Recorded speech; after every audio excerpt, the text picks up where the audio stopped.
One very evident fact can be seen when one looks at the societies of the world in general. There are many unemployed and needy women in many countries of the world who suffer from violence and abuse. Yet for some reason, no lasting solution to this problem has been found. Yet this impasse stems entirely from the fact that the solution is being sought in the wrong place. As in all matters, the only solution lies in abiding by the moral values of the Quran. Many people are unaware of the importance and value Islam places upon women. These people who do not know this reality, as well as all others with insufficient knowledge of the Quran, try to protect their rights by working within their worldview, which follows the logic of unbelief. They are therefore unable to find a lasting solution. Islam attaches great importance to women. Through many verses of the Quran, God has placed women and women's rights under protection. In societies that live far removed from the moral values of the Quran, there are certain values to which people attach enormous importance and on which they expend enormous energy throughout their lives. Factors such as someone being rich and esteemed, having a particular career and becoming famous, or being physically attractive, are of the greatest importance for people who have adopted this false perspective. Although these criteria of superiority may vary from society to society, their broad lines are generally the same. At the root of ongoing discussions regarding women's proper role lie the very same wrong criteria. By applying their society's misguided tradition and self-made criteria, they continue to treat women as second-class citizens. Yet when we look at the Quran, we see that God reveals that taqwa, or piety, is the sole measure of superiority among human beings.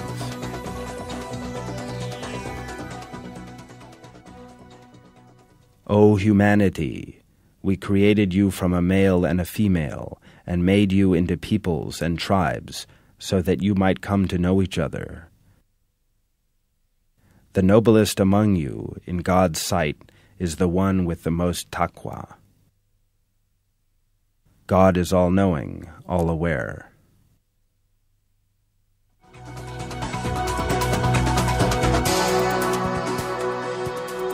Thus, those who measure superiority in terms of gender, physical strength, or any other value built upon unbelief are making a great mistake.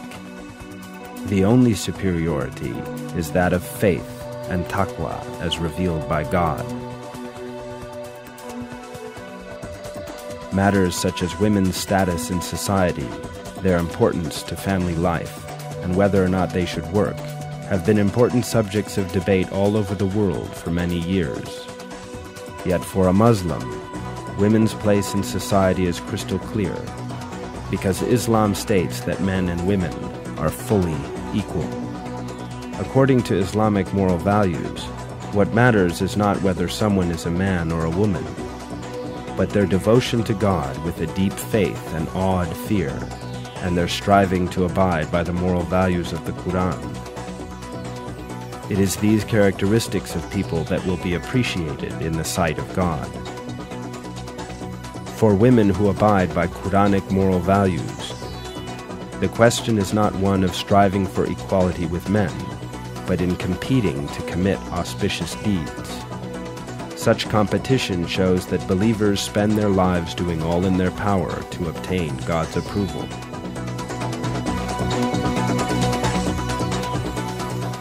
In the Quran, God reveals that it is these endeavors that will bring people to the fore in this world and the next.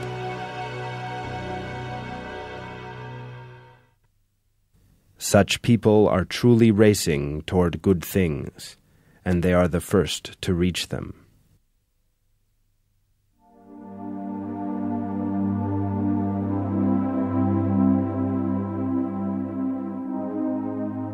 In the Quran, God emphasizes the importance of good behavior displayed towards mothers. Parents do their best to give their children a good education, a decent character, and teach them to act properly.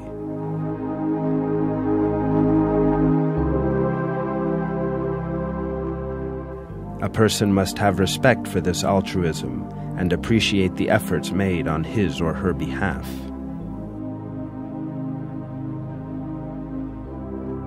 God advises people not to forget their parents' selfless devotion to them and to treat them equally well.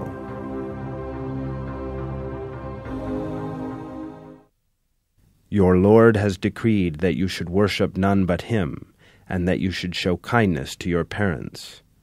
Whether one or both of them reach an old age with you, do not say "Ugh" to them out of irritation, and do not be harsh with them. Rather, speak to them with gentleness and generosity.